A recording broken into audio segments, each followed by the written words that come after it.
Welcome to Connecting Cultures with Weirong, where we create connections with inspiring conversations from cross-cultural individuals.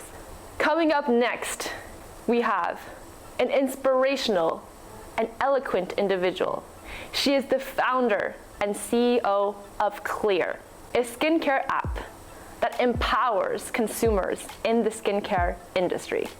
She's also a Forbes 30 Under 30 honoree, and with her company, it's valued at $15 million US.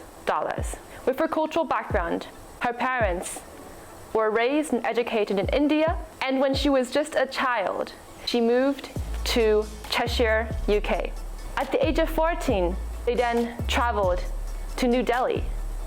And 2 years later, when she was just 16, she relocated to Singapore to complete her International Baccalaureate, which is a rigorous 2-year academic program. Now, she resides in Oxford, UK, and leads her global team remotely.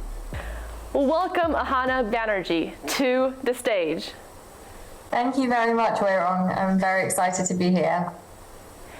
As I asked you to bring a favorite snack, we have oranges today, as we can see on our setup, and as we can see with you. Can you please share with us your choice, as this will guide us through our conversation today?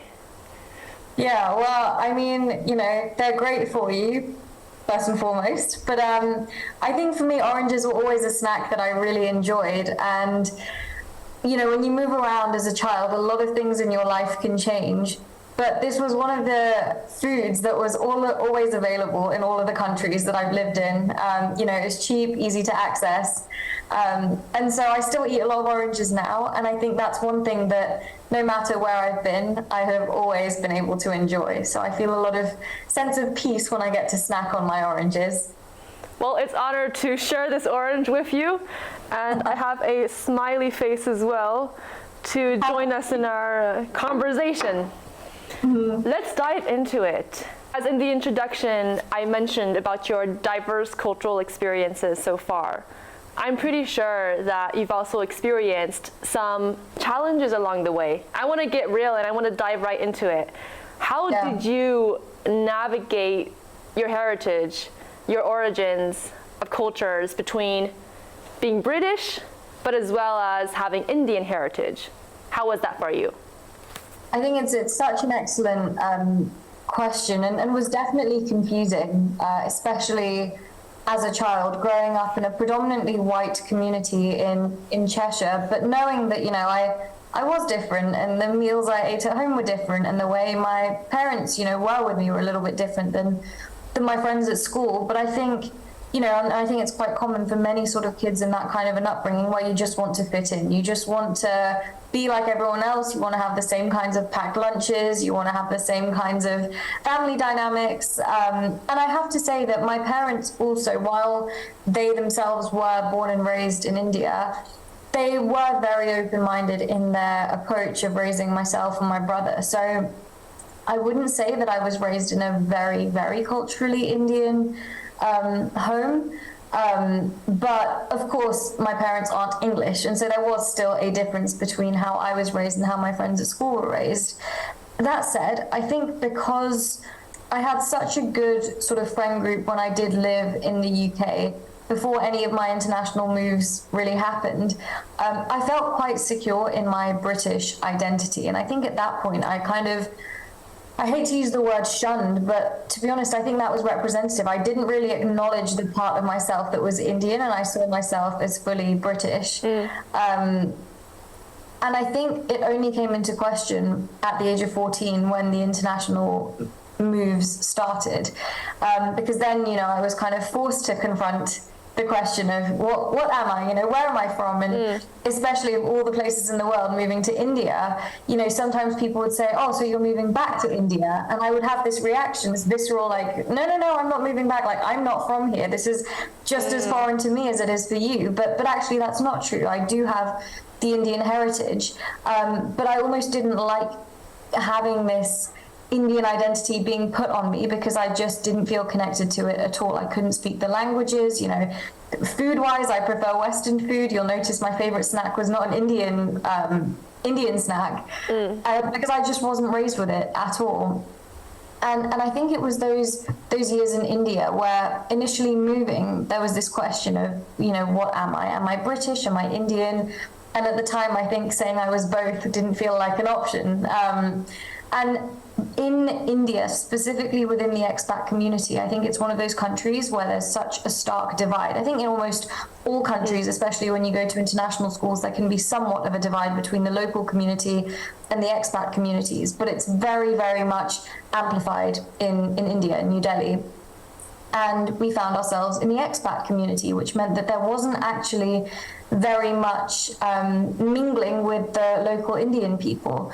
And so ironically, in those 2 years of living in India, I think I felt the least Indian I'd ever felt before, just because I thought, okay, well, this is my home country where my heritage is, but I have a British passport, my sense of humor is British, my accent is British, and I cannot relate to the Indian people from India. I relate much more with, you know, other people for whom they're visiting India for the first time, or this is the first time they're living here. And so I think at the end of those 2 years, I was also sort of came to the realization that I think I'm more British than I am Indian. And then it was sort of even more confusing when I moved to Singapore at the age of 16. And Singapore is one of those countries which has quite a large Indian expat community. And I remember, you know, a very distinct moment happening one day at school where we had to dress up in our international or our cultural clothing. And I didn't own any Indian clothes. And so, you know, and it also wasn't an event where I had time to plan like a big graduation ceremony. It was just another day at school where they were like, you know, come dressed in something cultural. And I just didn't have anything to wear. And so at the last minute, I found this London 2012 skirt I had from the 2012 Olympics. And I thought, okay, it's got a Union Jack on it and I am British, so let me just wear that. And I remember arriving to school and an Indian girl actually came up to me and she said, why are you wearing that? And I said, well, because I'm British. She said, no, you're not, you're Indian. And I think that was, you know, another moment where it was like, wow, you know, I've asked myself this question, and I think both times come to the feeling that I'm British and I am being perceived as Indian by someone that doesn't know me very well. And I think at that point, I also didn't quite, I was a little confused almost because with Singapore having such a large Indian expat community, a lot of the Indian people in Singapore, despite never having lived in India, as was the case for this person, she had grown up in a very culturally Indian environment. And I had assumed, given my background, that anyone who is of Indian origin but grows up outside of India sort of takes on the culture of the country they grew up in, just because that was my experience. But when I lived in Cheshire, there wasn't really any other Indians for me to, you know, get that culture from, whereas in Singapore, that's not the case. If you want to learn about Indian culture, be surrounded by Indian people, you absolutely can, because there's enough Indian people there. Right. And so, you know, I look back at it now and I can rationalize it. But at the time, it was really like, who are you to tell me who I am and who I'm not? And I think also, I'd love to, you know, hear if this resonates with you, Weirong, but I think in international schools, sometimes there are sort of silos between different communities of groups of people from different countries. And I never really felt accepted within the Indian group at my school in Singapore. I much more resonated with people from sort of the Western countries, the UK. And of course, I had friends from all around the world, and that's one of the beauties of international schools. But when it came to a core friend group, of course, I had individual Indian friends, but I was never part of the Indian group of people, because again, my sense of humor was different, my cultural norms were different, my way of communicating was different, so it didn't come naturally to me. And I think it was really only when I went to university at the age of 18, I went to Imperial College in London, where I felt like for the first time I was really able to embrace both parts of my identity, and I wasn't feeling resentful or trying to hide the Indian parts of me. If anything, I think I also realized how privileged I am to have had both kinds of perspectives during my upbringing, and I in many ways got to take the best of both worlds, and that's very much how I feel now. I really don't see the Indian part of me as something to be ashamed of or something to hide, but rather there's many things about my British culture that I'm proud of, and there's many things about my Indian heritage that I'm also proud of. There'll be 5 questions, and you have to answer in 5 seconds, each one of the 5 questions. Oh goodness, pressure. Are you ready? All right, first question. What is a TCK skill set you'd like everybody to have? Empathy. Best reaction when hearing a stereotype about yourself? I think just like understanding where the person's coming from. Like, why do they think that way? Go to British word. It's probably would need to be bleeped out, so let's not let's not repeat it. All right, I get where you're going. All right, we're gonna keep it clean on this show. Your dream remote work location? Oh, this is way too hard. Mars. I would love to go to space. Take me with you. The ultimate British Indian fusion dish? I'm not a fan of the fusion dishes, but I love Indian food in the UK. I think some of the best Indian restaurants are in the UK. Got it. So I can just be safe when I'm in the UK to go to any Indian restaurants. Absolutely, yeah. London has literally some. I think I enjoy Indian food better in London sometimes than in some of the restaurants in India. Love it. Going back to those instances when you were small and having people question your cultural identity, having that girl say, hey, why are you not wearing a sari, for example? How would have you responded now that you know the things that you know back then, than how you did respond back then when you were a child? That's a great question. I think I would say that this is just as much a part of my identity as the Indian side, is what me now would say. I think then I was so defensive and I didn't like the question, and I think it showed in my response. I can't remember exactly what I said. But I think then it was about sort of, it felt like an either or, like I have to be British or Indian. And given that I'd lived in India for 2 years, I really didn't feel Indian, so I didn't like it when people said that I was. Because I think at the time actually my view on it is, well, I've lived in Singapore for 2 years, but no one's calling me Singaporean. And I've lived in Singapore, the same amount of time I've lived in India, which is 2 years, and then the UK for 14 years. So how can you say that I'm not British? But now I realize that it's not an absolute, and you learn from your life experiences in general, whether that's moving countries or whatever else it might be that you experience growing up. And so now, I recognize that you can have aspects of all cultures, and that's a really great privilege to have. And that's definitely the way I see it now, but perhaps as a child I didn't quite have that viewpoint. Well, it's great to hear where you are at the moment, but like you and many people who are similar in your background, there's this concept that we are kind of the jack of all trades, where we know a bit of everything and we taste a bit of everything, like in the street food market, but we don't get the entire fruit or the entire product in the end. How do you view that? And do you think that worked for you or worked against you for where you are at the moment? For me personally, it definitely worked for me. I totally get what you're saying, and there have been times, absolutely, where even though I'm much more comfortable in my cultural identity now, when I still, wouldn't have seen a film when all my British friends are like, you haven't seen this? Like, everyone's seen this, or, oh, like, you don't know this reference?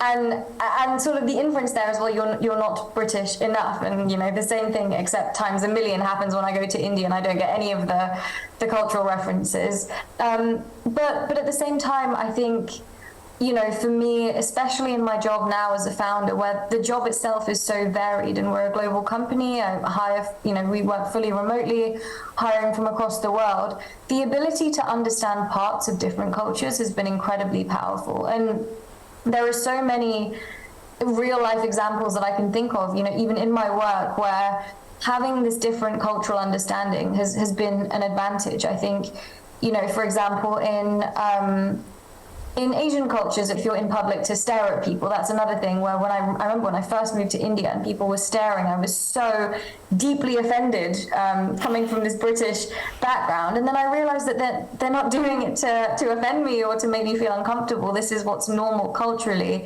And you know, I think also Asian culture, on average, tends to be more hierarchical, more highly structured. And so simple things like just entering a conversation, interviewing someone, understanding how they think, why they think, having the kind of understanding of these different cultures that I do now. It's never a snap judgment of, oh, this person is rude because they're staring, or oh, this person is rude because they, you know, no one's ever asked my age, but it's more like sort of in the way that they've communicated. They've been overly gracious with me.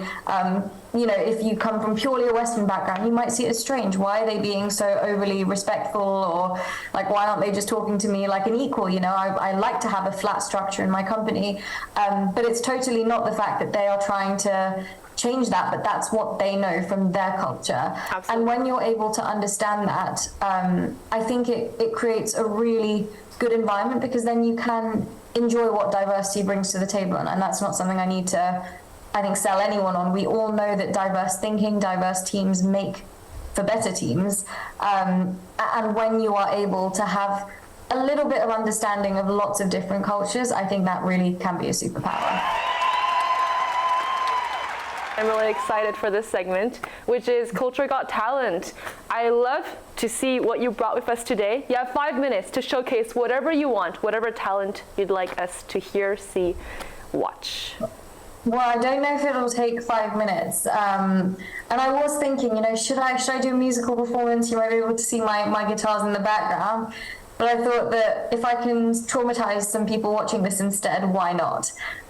So I was a gymnast as a child. I think I may have mentioned this to you before, Weirong. And one day they were just stretching us. And they used to stretch us in all sorts of ways. You know, we'd do the splits, and the coaches would sometimes sit on us as young kids to make sure we were bending enough. Oh, that sounds awful. One day I was stretching my shoulders, and I just realized that they go all the way around. So you can dislocate my shoulders. Wow. That's a lucky trick. I can give you another demonstration if you like. Okay. They go all the way. But when you do it, it seems weirdly natural. It feels like you're just kind of stretching, and you know, it seems comfortable. It is. It's a good feeling, you know. In the same way as when you wake up in the morning, you kind of want to stretch your shoulders. Right. Normal people will stretch, and then their arms just kind of stop. Yeah. For me, they just keep going, and I forget sometimes when I'm just out in public and want to stretch a little bit. I'll do it, and I'll sometimes see like I was going to say child, but sometimes even adults just looking, being like, "What?" Thank you. That was a first.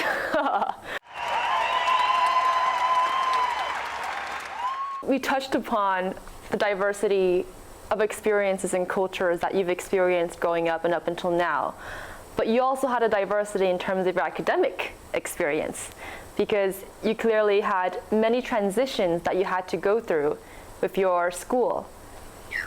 My question is, in hindsight, looking back, seeing those challenges that you had to go through because the curriculums were different and you had to catch up in certain aspects, would you see those experiences and moments as something positive that contributes to your entrepreneurial career at this moment? Do you think that whole of knowledge and education contributed to your entrepreneurial career? I definitely think so. And it's a really interesting question again, because when you look at some of those holes, I think it was that hole when I got to university, having switched curriculums so many times and feeling like in my physics degree, my maths wasn't quite up to scratch, which is actually what drove me to explore other career paths. And then I landed on entrepreneurship, and this absolutely is my dream job now. And my mum always says, she said, you know, I think if we'd have stayed in the UK, you would have ended up being a physicist, which is the route that I was on. And that's not a bad thing, by the way. You know, my partner is doing his PhD in physics. That's equally good path. But I don't think I would have even had the curiosity to try other things, or I would have done a job that involved being so rounded. And I think it's also the transferable skill of resilience, of changing and adapting. These are such important skills. And when you look at a founder journey or an entrepreneurial journey, I hate to sound cringy or, repeat a common quote, but change is the only constant. And that is true. Circumstances change, the pandemic hit, and the companies that succeeded were the ones that changed and adapted. And if you don't, it's as stark as your company will die. That is not corny. I've actually never heard of that. Maybe I'm in a different country, but I love it. See, cultural norms and references. I can highlight that in bold now. I love it. That's so funny.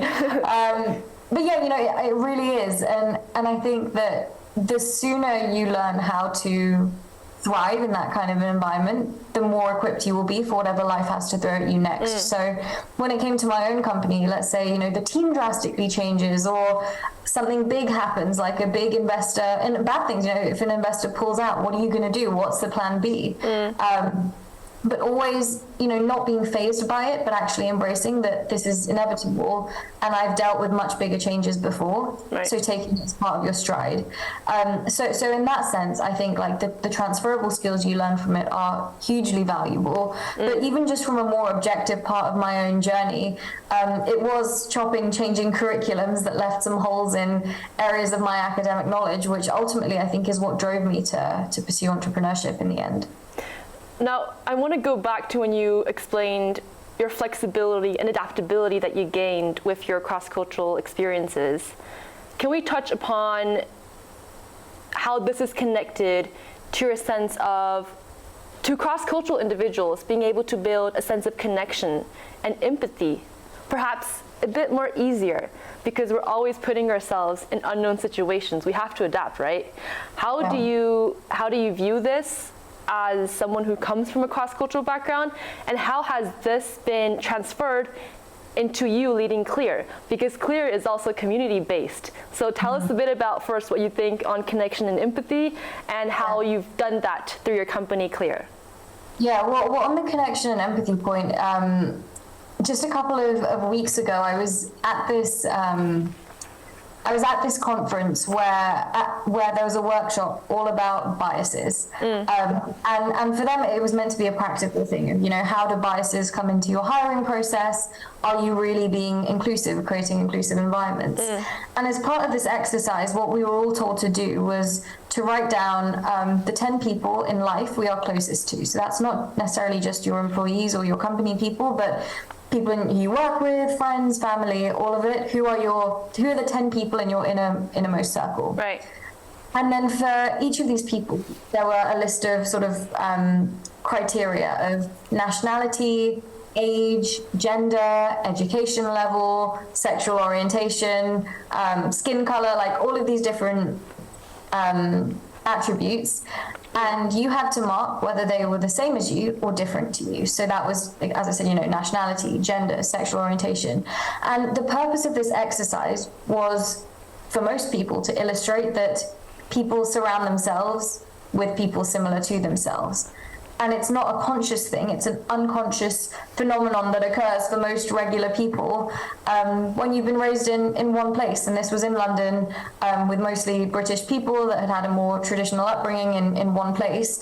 And the exercise worked for them because, all of their friends were kind of like some from the same area, like similar life stage, similar life experiences. And for me, I don't think there was even one person in my innermost circle that I shared more than 50% of these criteria with when it came down to education level, when it came down to, nationality, gender, all of these different things. And so I think, if anything, that exercise proved to me that, wow, without realizing, without consciously trying to have diversity of thought and different opinions around me, it has happened because of the upbringing that I've had. And that's an advantage, because the whole point of this exercise was to show people that you need to push yourself out of your comfort zone to make sure that you are getting different opinions, different thoughts, because that's what's going to help you from a business perspective. But as third culture kids or cross-cultural individuals, that is something that I think we are handed as a privilege and don't even realize how lucky we are and just how diverse our communities are, and hence how much more empathetic we can be. Or when making decisions, it's very easy to take for granted, the people you ask for advice offhandedly, that you're actually getting so many different perspectives just because you were brought up around people that were different to you, and that's what's normal for you, to be surrounded by that. And so hence that's something that has absolutely, it's visible in clear culturally from a gender perspective and age perspective. Our team is extremely diverse in every sense of the word. And I think we're a better organization because of it. What are some of the team culture or dynamics that you have in Clear that showcase that? Well, I think the biggest one, and it's sort of in the name, is transparency. And that's on sort of every level. I like to lead the company very openly, so the team know exactly what the priorities are. And there's also a lot of trust involved in that, where there is no kind of culture of micromanagement or checking hours. The team knows I work incredibly hard, and I know and I trust that they do too. But I think sort of this intrinsic motivation and drive and trust and empathy and, just really believing that you are surrounded by people who share the mission, who share the vision and want to do the right thing and use their skills and their education to do something positive. I think is sort of just a mindset that we all really share.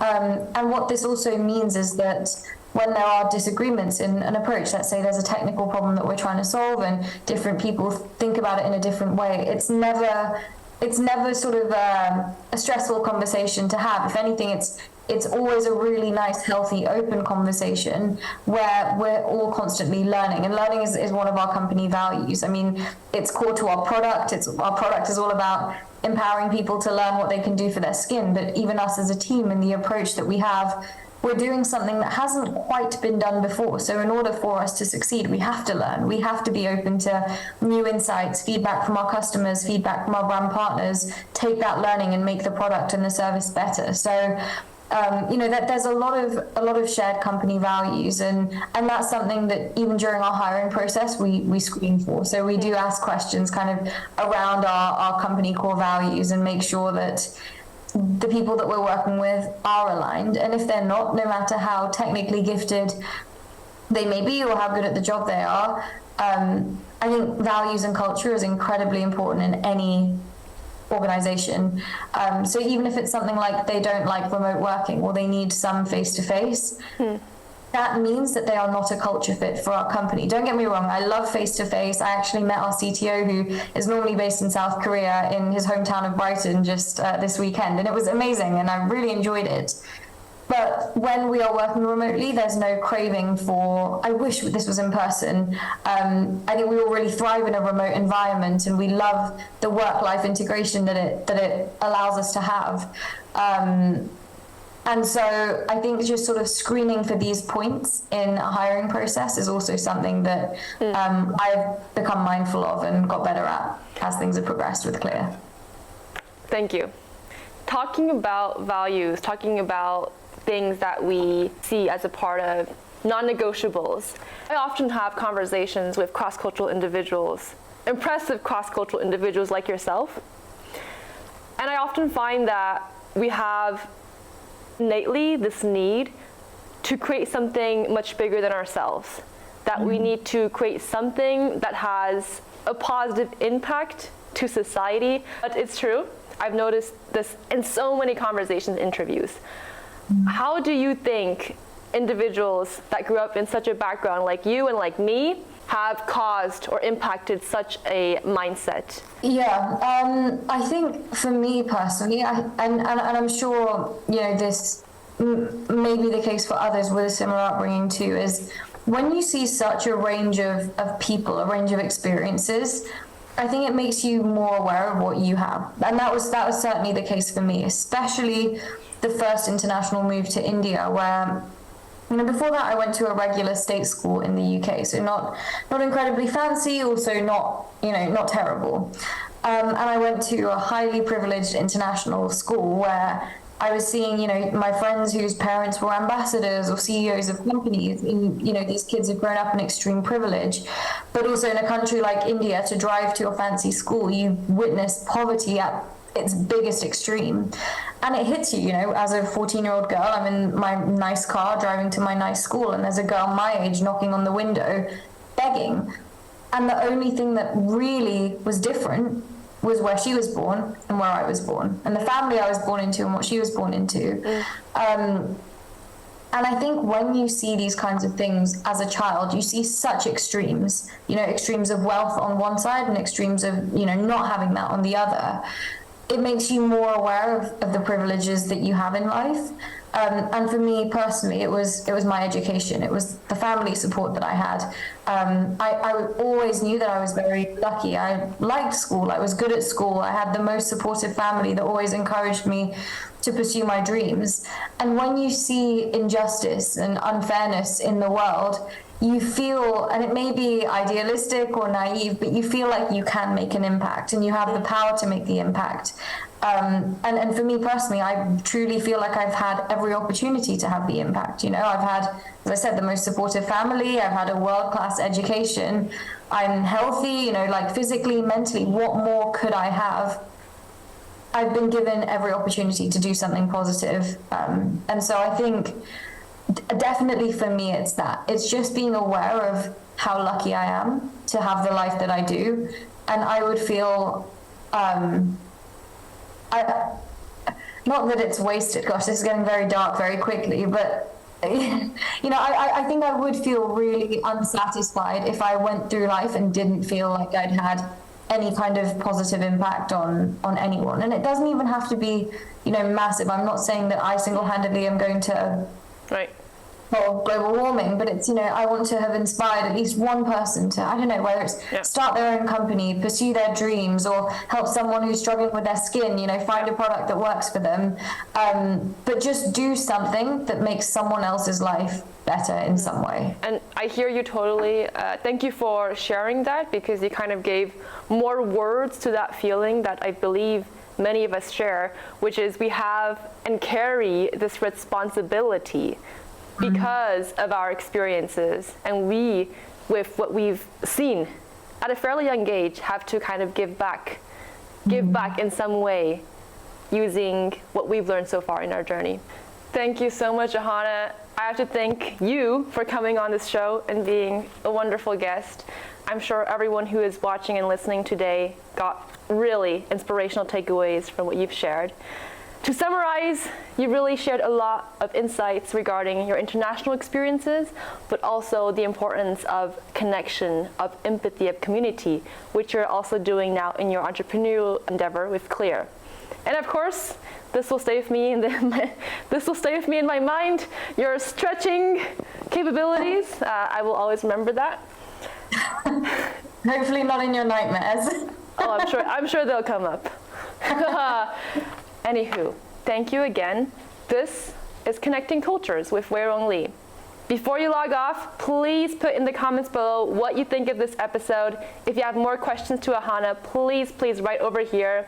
And if you want to hear more updates about our show, about who's upcoming, about our content, any inputs, please follow our social media channels, and we will get back to you. Thank you so much. This is Weirong, and this is Connecting Cultures with Weirong. See you next time.